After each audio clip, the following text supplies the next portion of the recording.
Welcome back to The Big Picture. I'm your host, Brian Wallace. Today's guest is someone who plays a major role in how our stories get told on screen, Tiffany Tavares. Tiffany is a Native Hawaiian Script Supervisor who's worked all over the world, and she's been a part of some huge projects, shows like Reservation Dogs, NCIS Hawaii, Magnum P.I, and some major features. She's also a member of IATSE Local 665, 871, and 161, and she's been a strong voice for our industry, advocating at Ledge, supporting our tax incentive, and helping push for more opportunities for Hawaii's workers. In this episode, we talk about her journey from growing up here in the islands to working on sets across the mainland, and how she's using her position behind the camera to support Hawaii's film community and the stories we want to tell. Let's get into it. Here's my conversation with Tiffany Tavares.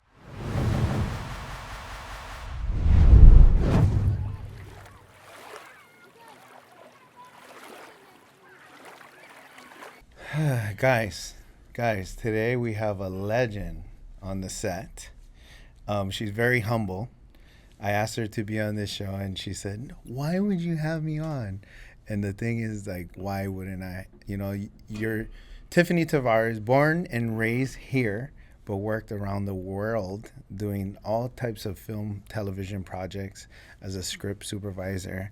Thank you so much for coming on.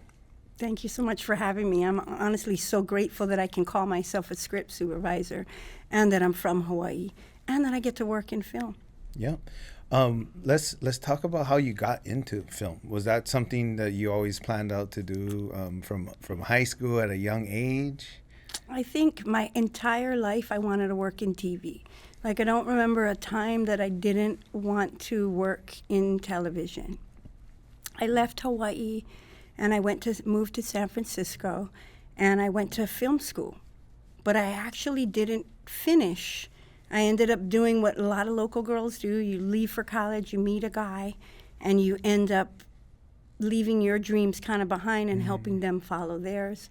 So I left school and moved to Atlanta with him, and we started a business, Primetime Tickets and Sports Tours, that ended up being super successful.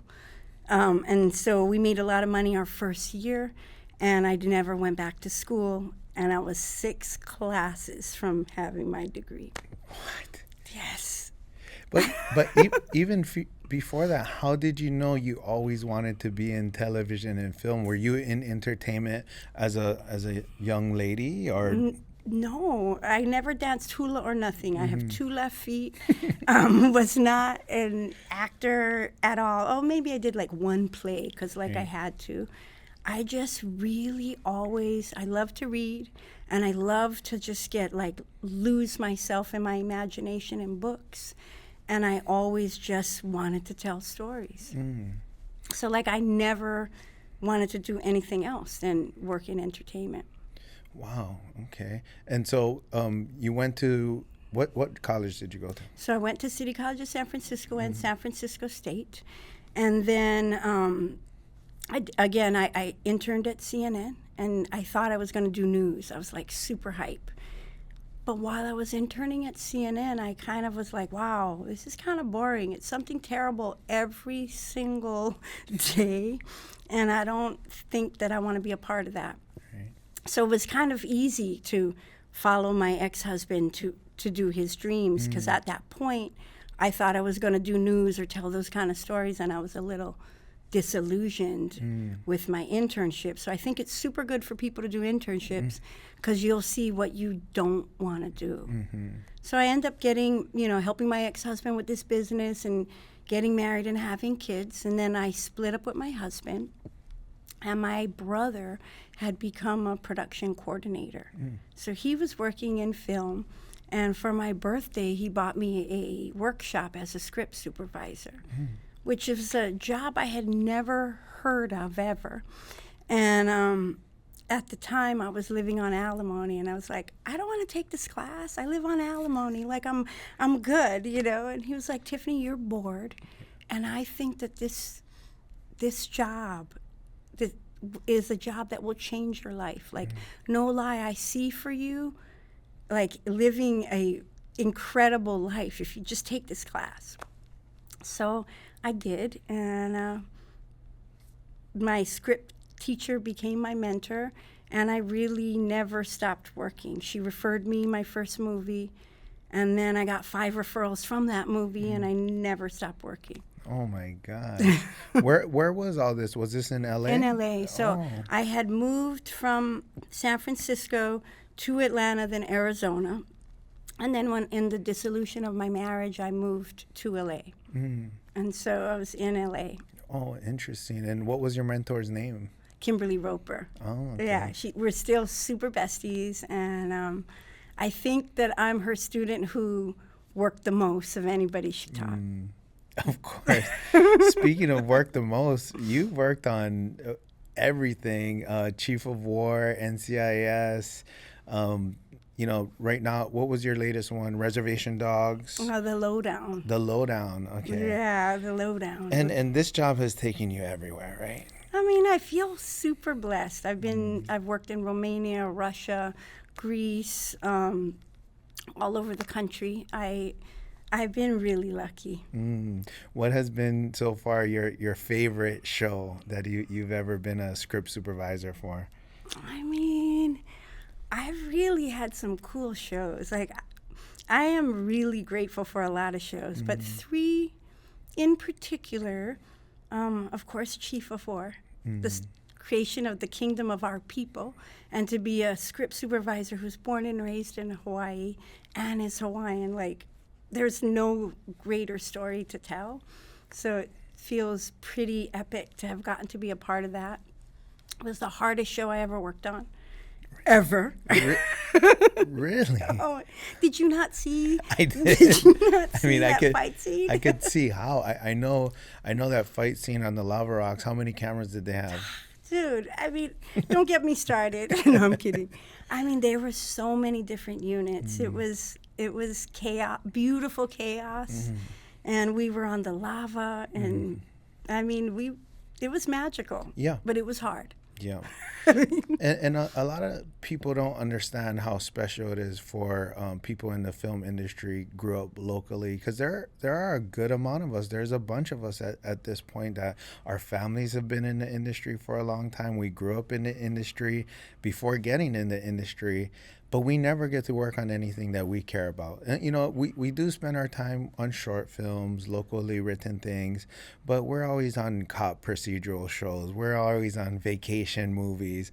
We never get to work on anything that means something to us. So, for you, like, and for all of us, being able to be a part of that movie somewhere, that show somewhere or another, I don't think people really understand that. No, I mean, I am from Hawaii. I'm Hawaiian. I'm the only one here of the script supervisors who was born here, who's Hawaiian. And it's like the creator got me ready in time that I could tell that story. Like, that is amazing. And in turn, they got one of the best, and this is, my opinion, but also just your work is just like, they got the best script supervisor that they could get out there, and I know you're humble and you never verify that, but I can say it went both ways. They got the best, and you got to work on something you're very passionate about. But all the script supervisors of Hawaii are incredible. Like, literally, like Brenda did Lilo and Stitch, and my partner Diane did White Lotus the first season. Lindsay on Rescue, she's running up and down the beach. And Erin, my partner on Magnum, like, all of them are freaking amazing script supervisors. I've been blessed to work with all of them as well. I think Diane did did she do all of 5-0? Diane and Brenda, they alternated, yeah. And I love both their styles. Everybody got different styles when it comes to script supervising. Before we keep talking about script supervising, for people out there that don't know what a script supervisor is, you want to tell them? Well, I mean, I guess in its simplest form, I'm a paid nag. But in its most complicated form, I'm the eyes of the editor. I'm the paid best friend of the director. I'm the producer snitch, not in that way, but my reports will let them know how we're doing in our day, what we're missing. I mean, I'm kind of like the auntie of everyone on the set. And I guess that's what I do. Yeah, you know, and it's like the script supervisor is paying attention the whole time, you know, and like you said, you're like you're sitting next to the director. You're sitting next to everyone in Video Village, but you know, you're protecting the continuity. Yeah, in each shot, right? If something's out of place, you're the one who is kind of one of the last line of defenses here. You know, and just overall comfortability, right?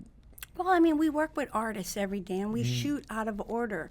So I'm basically there as like the gatekeeper, but also somebody who collaborates with these artists who are trying to maintain their continuity. And the love that we share really maintains the continuity. It's the relationships that I have with all of my on-sets and they have with me that really maintains the continuity. Yeah, and that, in our industry in general, it's about relationships, right? Like everybody says that for every job, but especially in our job, like you said, we work with a bunch of artists who may or may not be sensitive. But you know, it's knowing how to speak with everyone that allows everyone to flow, right? Like you're talking with camera, you know, A camera, B camera, C camera, and set decorators. So the way you are, your vibe on set really like elevates you as a professional, in my opinion. Thank you. You know, I try to talk to everybody where they're at. So like I might turn and talk to camera in Pidgin, which is what we speak here, and I'm from here, from Kalihi, so I can. Hey, me too. We live near each other. And then I can turn to the director and speak in proper English because I did go to Marino and Sacred Hearts, and that's just what we learned there. So it's a lot of fun, my job. I relate a lot. You know, my dad, I don't want to say wasted a lot of money putting me through Iolani, but I went to UH for a couple of years, but I do, and then I ended up as a grip is what I wanted to say, which usually you don't need any education for, but it did allow my communication skills to be a lot better, where I'm speaking to DPs from the mainland or camera operators from the mainland, and I am able to, I don't want to say translate, but communicate with my crew or, you know, all the local guys here, like, okay, this is what we need. So I think weirdly enough, that's a skill that we took on. I work with many key grips on the mainland who actually went to college. So, you know, but your job is so creative, how you come up with the ideas to put these rigs together. Like, people don't understand what your job really is. And I think being a script supervisor, part of my job is knowing what everybody does so that I can make that connection to maintain the continuity, you know. So you would say that, you know, your brother getting you this gift to do this workshop as a script supervisor, that foundation that you built through that workshop was huge? Yeah, totally. Yeah. Well, what it was is I actually went to Kimberly's house a couple of times, and she taught me at her house. So it was just me and her. And then she threw me into the fire onto this movie that she couldn't do. And I learned on the set. It was wild. Wow, that's crazy. And what was that first movie? Oh man. Or I should say, you know, what was some of the first? I just want to get into the anxiety of being thrown into that fire as a script supervisor. How was that? So I didn't know. Right. I was too stupid to understand that I was really being thrown into a fire. And I remember, like, this first movie I did, I was, like, wearing these high heels and, like, a dress. Like, prior to this, I had been a stay-at-home housewife, so I hadn't worked. I was such a moron. But I was super nice and gave lots of hugs, and everybody helped me. Like, this movie, Eric Roberts was in the movie, and in Eric Roberts' rider, I've worked with him 3 times, so it's normal. He has these cue cards that might be like super big and take up the whole wall. It's like in his rider exactly how the size of them, so they're they would take up the wall. So if you shoot him on anything tighter than a 50, you'll see that he is reading. Yeah. And bless his heart, he is a lovely man, and I love working with him. But he works on a lot of movies, so he maybe doesn't memorize them that well. And sorry if this is wrong to say. This is like a super secret, maybe, but I don't know. No. It was a long time ago, like 10 years ago. But another couple of shows, I have been lucky to work on a couple of really cool shows that I think changed the face of how people see themselves. Reservation Dogs was the first show ever that was created, written, acted, everything by all indigenous people. So to get a chance to work on that was also life-altering. And how do you get these chances? I mean, obviously now your skill set speaks for itself, but how does a script supervisor get brought onto a job? I mean, it's all referral. So I have never applied for a job or sent a resume. Somebody calls me or finds me somehow, and then they call me, and then I talk, or we either have a connection and it's a go, or I'll refer them to a friend. Right. That's interesting because, you know, on a lot of sets, there's maybe, 12 grips, 12 electricians, 6 makeup artists, but there's always only one script supervisor. So, that must give a lot of, people anxiety going into a position like that as a script supervisor. Well, it's heavy stress. Like, it's our fault if there's a mistake on camera. And you know how we work. Like, we don't have all of the chaos that comes with our beautiful circus makes that there's a mistake that'll probably happen during almost every setup. So it's like, how do you mitigate that risk, and how do you also keep calm? So for me, I read the room, and I won't care more than my director or my producer. Like, I'll match to them, because it's a collaboration. If I'm caring so much about everything being perfect, but my director doesn't care, like on Reservation Dogs, Sterling loves when I give him tidbits. I was like, oh, are you sure you want to do that? Or he'll just crack up at me, and he will literally, in front of the whole set, he'd be like, hey guys, Tiffany thinks I'm making a bold move. But that's where people have the confidence to make bold moves. And what was different about Reservation Dogs that you could see from every other set or every other production? Were there anything special that came up on that project? Well, it was a lot of people's first time. And so it was really, the first year we did that show, there were no other shows like it on TV. By the time we came to season 2, there were already 5 shows with natives in it on TV. So it was like kind of incredible, but we were shooting in Tulsa, which didn't have a lot of local crew. So they brought department heads in, and in order to shoot on the reservation, and we shot on 5, you needed to hire X amount of tribal members.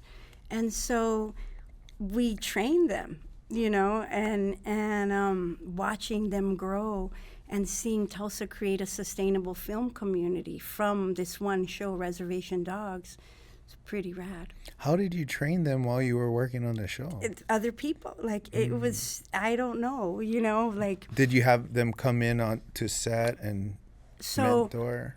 Basically, yeah, they were mentored. So it was a little mentorship program in the fact that we also really needed those bodies to hire in order to shoot on the res, and we shot on 5 res. Do you see anything like that here in Hawaii on any productions? I mean, I haven't yet, but I have seen some pretty incredible things happen on the set with regard to my bosses trying to help locals rise. But I recently got to work with a local director that was born here named Kalani Barbish. And I know Kalani.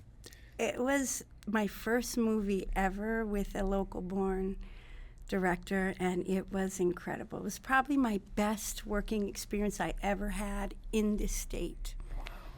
So I'm really excited about him. Actually, I'm excited about a lot of the young directors we have here, like Justin Achan, Justin Burbash. There's, if I said his name wrong, I'm so sorry, Kalani. Aaron Lau. Yeah. I mean, we have some talent that's coming up that I'm very excited to sit next to.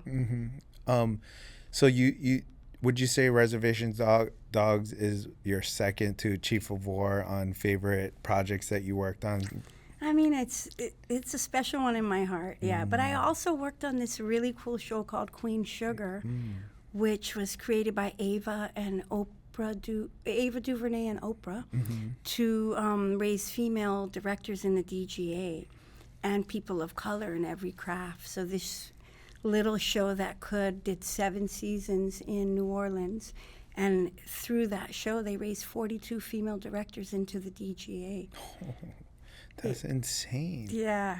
I was lucky to do season 5 in COVID. They asked me season 2, but my son didn't want to let me leave him for 7 months to do the show. So I didn't do it, but I'm so grateful that I got to do season 5, because to be a part of a show that is just created to raise people of color in all of their crafts and female directors, it was just so collaborative that honestly, after working on that show, I wasn't the same. And again, how did that work while you guys were working, kind of training people or mentorship? So what we did to train the directors was we shot on 2 sides of the line. So every scene we shot on 2 sides. So it actually made the cinematography even cooler, because you typically only shoot on 1 side, but now we have double coverage for every scene. So the directors didn't have to learn screen direction and all of the grammar of filmmaking that script supervisors also are responsible for. You put together a class that was a weekly thing that you were able to train. Was it specifically script supervisors or just industry knowledge in general? So when I got asked to do the show in Tulsa, Reservation Dogs, I felt it was my kuleana, because I was coming to do the show because they didn't have a script supervisor that was ready to work at that level. I felt it was my responsibility to help raise one. So I started offering a free class in the community like every other week. And I think I started that season 1. And season 2, by the time season 2 came back, I had realized that I started season 2. And season 3 we came back, and the girls that were in my class had not been able to do short films or grow in the time that we were gone. 1, it was slow, and 2, there just wasn't film. So season 3, which I believe your Grace joined my class in season 3, that's right. Which I was so proud of her. She zoomed in at like 4 in the morning because of the time change. That was awesome. But so season 3, I realized that the locals weren't able to rise. There wasn't enough film. So I added a second day to my every other week class, where I would ask a different department head to come in and talk to my students, which there were 7. And so every other week, a different coworker would come in and tell the people in the class about their creation story, how they got their start, all about their jobs. And really, I was trying to get them interested in another craft, because there were 7 people, and I had already knew that the girl from my first class had not been able to rise. So out of the 7 people that were there, 3 of them were already on our crew. But the other 4 all on the heavy days got to play. Wow. Like they came in on art or props or set deck. And so when we were out doing the pilot for the Lowdown, because the Reservation Dogs ended and we were making a new show, I decided that I was not going to teach, and I was going to focus on Larissa, who I had been mentoring for a couple of years, and I was going to do something else for the community. And we were on a lightning hold, and I got this idea that I was going to ask all my coworkers to show up for the community if we went to series And so that's what we did during the season while we were filming the Lowdown. For 7 Saturdays, I got all my friends to show up and talk to the community through Sterling, my showrunner's foundation, the Tulsa Film Collective. And then the Tulsa Arts Collective hosted us and got all the snacks, so totally free to the community. 7 Saturdays during, I think it was like a 3-month shoot.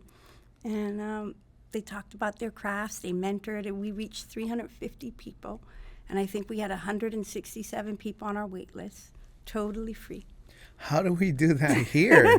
How do we do that here?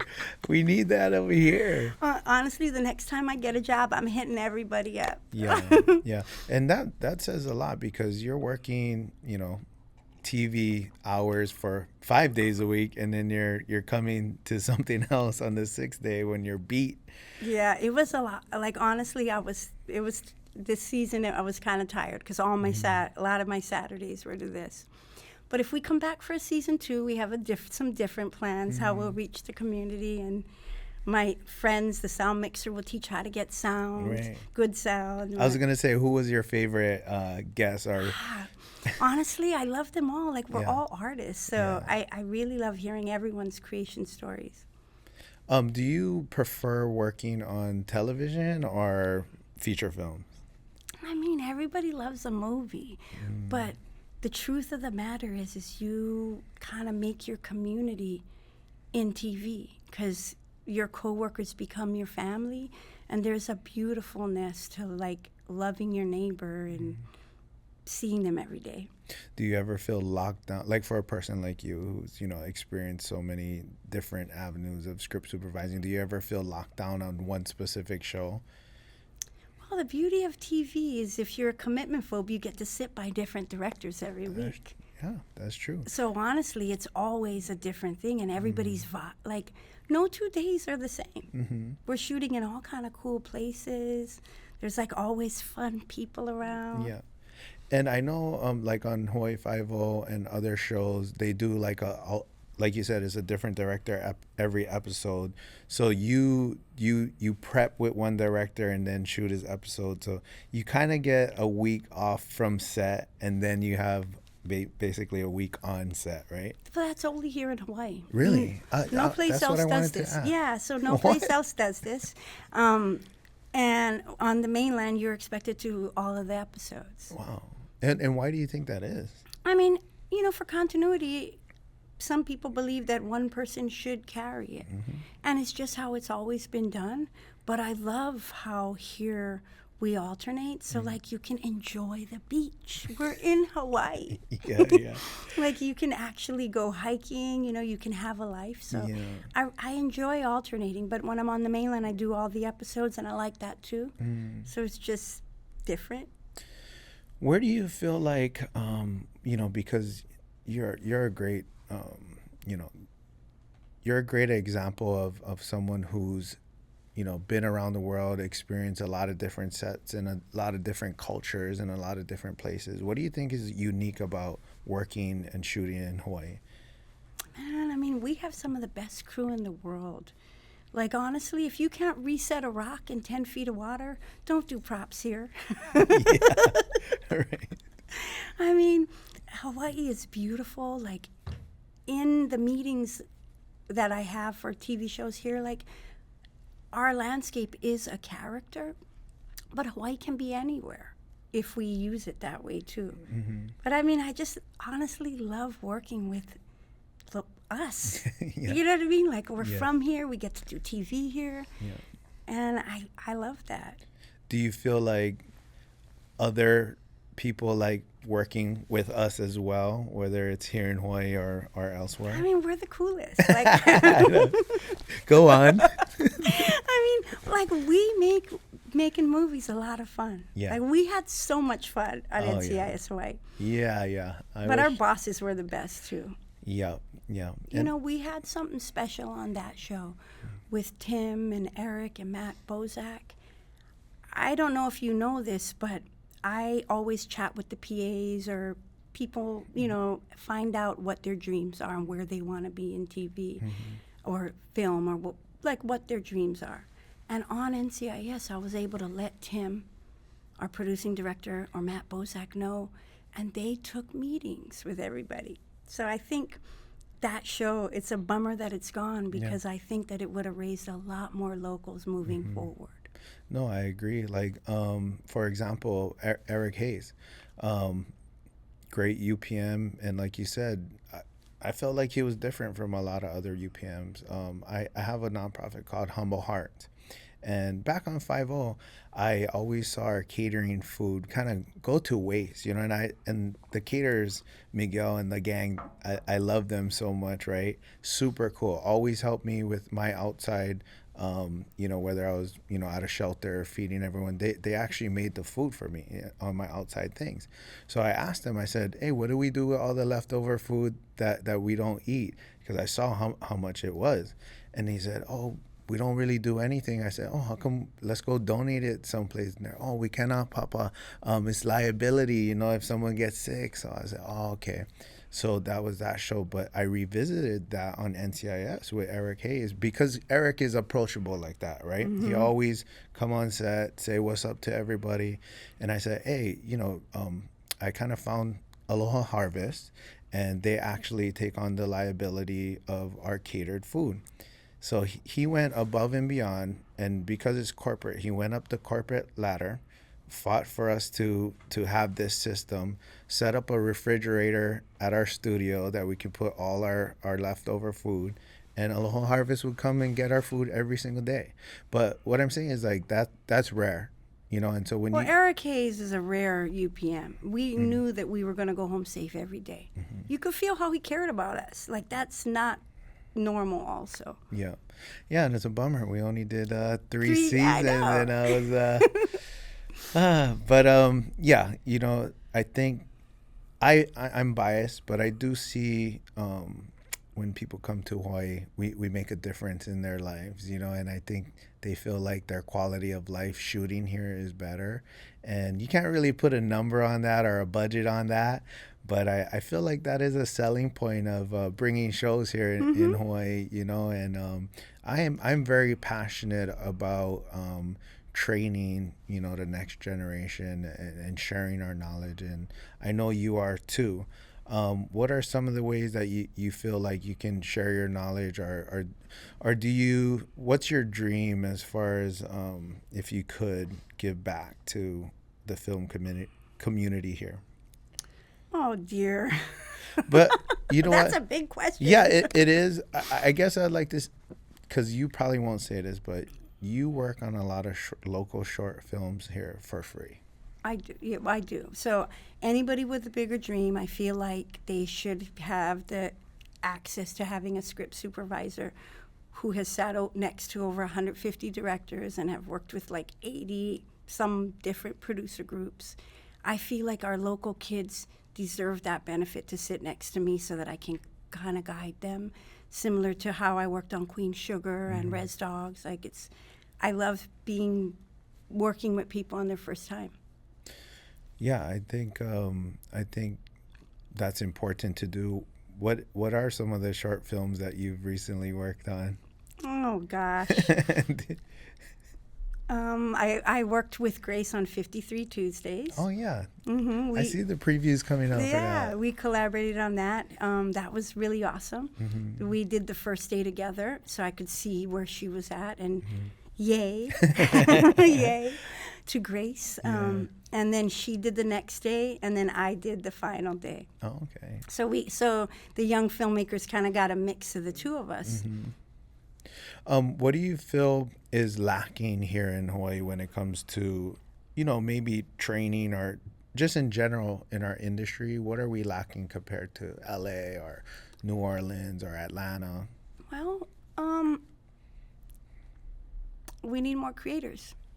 We need more number ones that are from here to create a sustainable film community. We are good enough. So, you know, the key grip being from here, the makeup department head, these are all creative positions that can be sourced here. And I think that the more that we hire locally from top to bottom, the more people will feel good about their jobs, because I think there's a bit of an apathy that comes on when you think that you can't rise, you know, when they're always going to bring the key grip from the mainland. I mean, in your position, that's not true, but I'm just using yours as example, because if you feel like you can't rise, then you don't try hard enough. Yep, that's true. So I think anybody with a bigger dream that is local or has chosen Hawaii to be their home, we need to find a way to support them, whether they're in the union or the non-union world, because we all started somewhere. Mm-hmm. So I think if we can tell all of us that are already at this level to help our friends. Yeah, give back. Give back, yeah. And I try to do the same, you know. I try to give my time on short films. And we have a lot of people who do support local filmmakers, you know.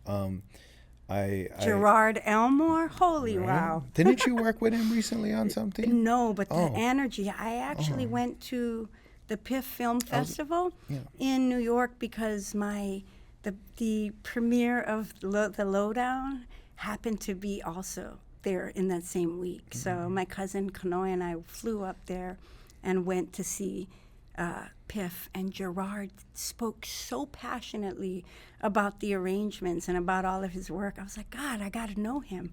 I got to volunteer. The answer is yes, Gerard. I'll come play with you for free. And that's so crazy. Was that the first time you met him? So I had met him like a couple of other times, but that was the first time that I had seen the energy that is Gerard, and I know exactly how he gets things done, because that passion is just undeniable and contagious. Yeah, what he's developed at Ohina Labs, and you know, it's like right in line with what we got going. We're passionate about helping filmmakers, and this guy from A to Z is really doing that. Oh, it's incredible. Like just hearing him speak, I was like, oh, I gotta hit him up. I gotta volunteer. Like, how can I help? and that's the whole point. You know, I think we just need to connect the dots. You know, fortunately, maybe we're all busy working, and this slowdown has kind of forced us to do so and connect the dots. But if we were to do that, I think we would find there's a lot of people here operating at a high level. And imagine if we all just got together, you know, and that's kind of been one of the goals of my podcast here, you know, is just like, hopefully people could see the local faces, that it's not just Hollywood. You know, we have people born and raised in Kalihi, you know, went Marino, went Sacred Hearts, went Iolani, went Punahou, went McKinley, wherever. Kalaheo. Yeah. DOE is good too. and we're now, you know, from training or from experience, are operating at a pretty high level that we just need to connect the dots, come together as an industry.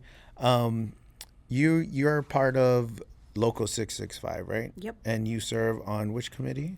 I am the co-chair of the Community Outreach Committee. Oh, interesting.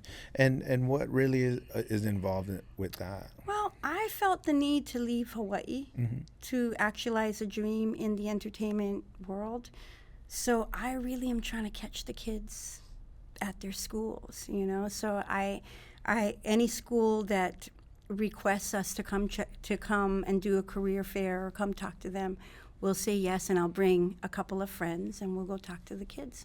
And I go for 665, but the truth of the matter is I'm going to plant the seeds in hopefully the people who sit next to me every day, which is the director and the writer, because we need more of that here. So I'm hoping when I go to these schools, I want to talk about our cool jobs like makeup and hair, or props and art and production design, but also I'm hoping to reach that one kid that has a story in him that could be our Martin Scorsese. Like, that's my goal of going into the schools. That's awesome, you know, and you do that on your own time. Where can you see us?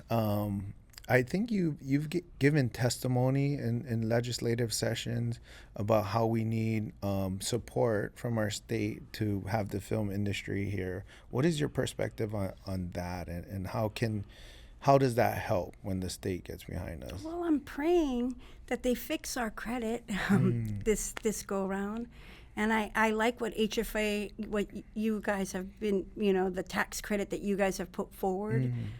It sounds fingers crossed that if they agree to this, or we can get this passed, looks like we'll get a lot of work back. Yeah. Especially if we're trying to incentivize television where we like to work. Mm-hmm.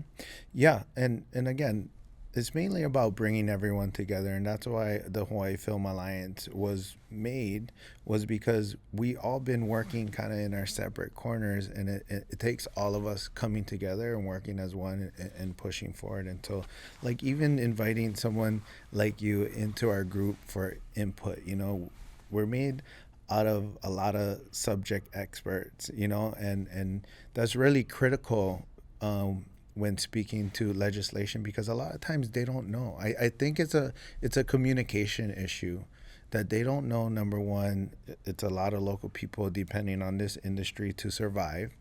And then number two, what it actually injects into our local economy, you know, and then also culturally what we're able to share with the world, right? And so, yeah, I'm pretty confident with the progress that HFA has been making with speaking with legislators and getting really ahead of the game with the support of everybody here, that we're going to get something done that'll make our 2026 a little bit more busy. Speaking of, do you have anything coming up? Not yet, but I'm sure something will happen. My fingers are crossed for a couple of things, and we'll see. Okay. You know, what about you? Yeah, we'll see. You know, until I'm working, until I'm carrying some sandbags, then I'm happy and I know I'm at a job. But in this industry, there's so many moving parts. There's there's a lot to that. And but overall, would you say your career has been pretty stable? Has this, you've been working pretty consistently? My career has been pretty stable. I've been super blessed to have been booked most of the time. I mean, in the last year, it's been slow for everybody, but I was able to do The Wrecking Crew in January and then jump right on to the Lowdown season 1, which was pretty incredible. How was The Wrecking Crew? The Wrecking Crew was so much fun. Yeah. Honestly, that was a blast. Yeah. Like, to get to work with Dave Bautista and Jason Momoa, whose passion moves the whole set. Like, it's super fun. Yeah, I got to work on that too. And we did a lot of cool stuff. We hit up all, like, kind of, we went Makapu Lighthouse, and working with Dave Bautista is really humble, cool Filipino guy. Biggest. I'm part Filipino too. One of the bigger Filipinos I've seen, but he looked great, and we had a couple of local people on that too. And again, I think Kalani was actually had a mentorship through that movie. Kalani was was Angel, the director's assistant, and he was incredible assistant. Like, I was like, wow. And on that show, we had a additional unit that needed to go, and Angel actually let Kalani handle a part of that. Yes. No way. It was pretty awesome. And not officially. No, yeah. But that's the whole point, right? Is we got to understand that these bigger movies that we fight for, with getting the tax credits and incentives to draw these bigger feature films and shows here, it can't just be about local independent films. We need these bigger, because look at that opportunity Kalani got. And now you said you sat next to him directing his own project. But that's the kind of, opportunities that those shows bring. Just like you training Grace on NCIS, right? It's like that consistency of, being able to bring somebody on and train them. We need that, right? Absolutely. Yeah. I guess, someone like you, the people you like to work with are the people that you've seen become successful. What are some of the qualities that those people possess, or what would you tell the younger person to either work on or? Well, I think in order to do what we do, you got to be in shape, because we go in all kinds of environments. So you got to be able to move. You got to be fluid. You got to be resilient. You got to know how to read the room and, like, observe and pay attention. I think, like, all those simple well, not simple skills, but all those skills are super necessary to be successful in film. What don't you like to see on set, or what? Okay. So I don't have that many pet peeves, but I don't like it when randos yell boom. We see it. There could be something else we're looking for in that frame. I don't like people eating loud potato chips in my video village near me during the take. Only those. That's awesome. I would never know that. I don't think I've ever said boom in the shot. No. I mean, people. Run. I know. I'm just like, we see it. Like, thank you. And if not, we hear Sean Rush pressing the button going, we see you, Ron. Yes. Yeah. What are your hopes for the Hawaii film industry? I mean, I hope that we can create a sustainable film industry where we don't need outside, like, we can do it all here. We can make our own stuff, use our own credit. Like, I believe that we could get to a world where our locals could be big enough that, you know, if we had like maybe 5 showrunners, we don't need Hollywood. We just make our own stuff. This is what my friend Sterling Harjo has done in Tulsa. He is literally creating the sustainable film community that he wants because he wants to work in Tulsa. How do we do that? We need showrunners who want to stay here, who believe in us, and who love Hawaii like we do. I forget what I was gonna say. No, I was gonna ask you, in your opinion, how can people outside of our industry support our industry? Watch our shows, watch shows that are made in Hawaii, you know, Yeah. or DVR them and watch them in the proper amount of time that we can get the ratings. I don't know. Yeah. Okay. But I think if we help each other, that will take us a long way. You plan on working for a long time more? Are you gonna pass the torch anytime soon? I mean, I'm not that old. No, I'm not saying that at all. But I mean, you know what? I feel like this was a job that I was born to do. Like, I absolutely love being a script supervisor. My favorite thing is having the writer, the director get their vision actualized, and like we're making their dream. So I love doing that. But I don't know. I've kind of been inspired lately by some other kinds of stories. So maybe there's some other stories that I am wanting to get involved with telling. We'll see. are you eager to get back on a movie or a show, or you love going to the beach every day with your... You know, I love working. I love what we do. I love getting all the hugs every morning, you know, from everyone on the crew. But I also love going to the beach in the morning and going for walks with my mom and making her food and enjoying my family life. So, I don't know. There's a silver lining for There sure. is. When we worked so hard for so long that almost this break is like that exhale we needed to see what's next. Yeah, no, I feel the same way. And like you said, like, you got to be physically fit if you want to be in this job, you know, mentally fit too, but you know that. I mean, we shot Chief of War on the lava.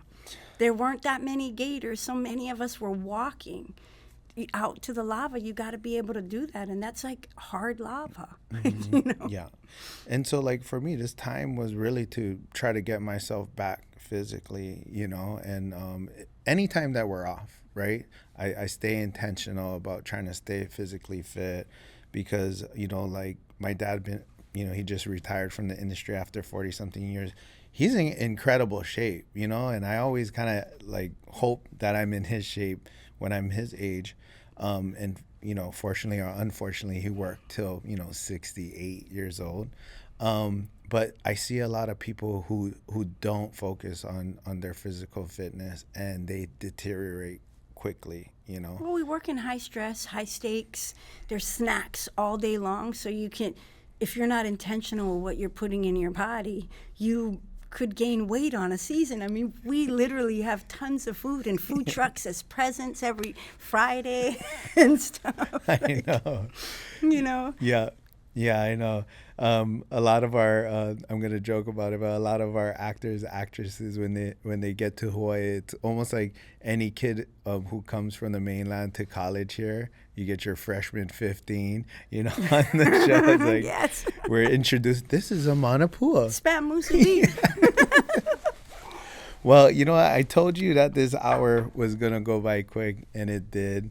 It's always a pleasure speaking with someone that has so much experience and willing to share their experience. And I hope we work together soon on the next show. I hope so too. if I know you already did, but if you had to give one quick piece of advice to your up and coming filmmaker, what would it be? Just do it. Don't get up in your head. Write the story, shoot the story, pick up your phone. Like it's if you just got to do it. Like, yeah, that's it. And also people will help you if they see you doing the work. You know what I mean? So I'm always like, oh, what do you want to do? I'll ask the PAs, and they're like, oh, I'm writing something.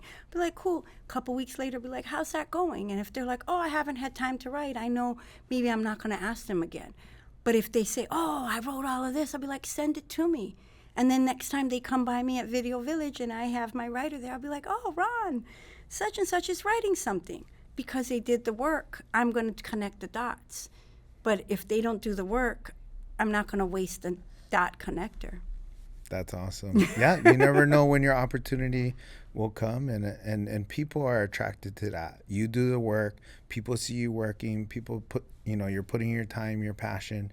That's what draws people to come help you. And I think that's a great bit of advice. Tiffany, thank you so much for coming on my podcast. I feel honored to have you and you giving your time to us. So thank you. Thanks, Brian. I love you so much. I'll see you on the Same. next one.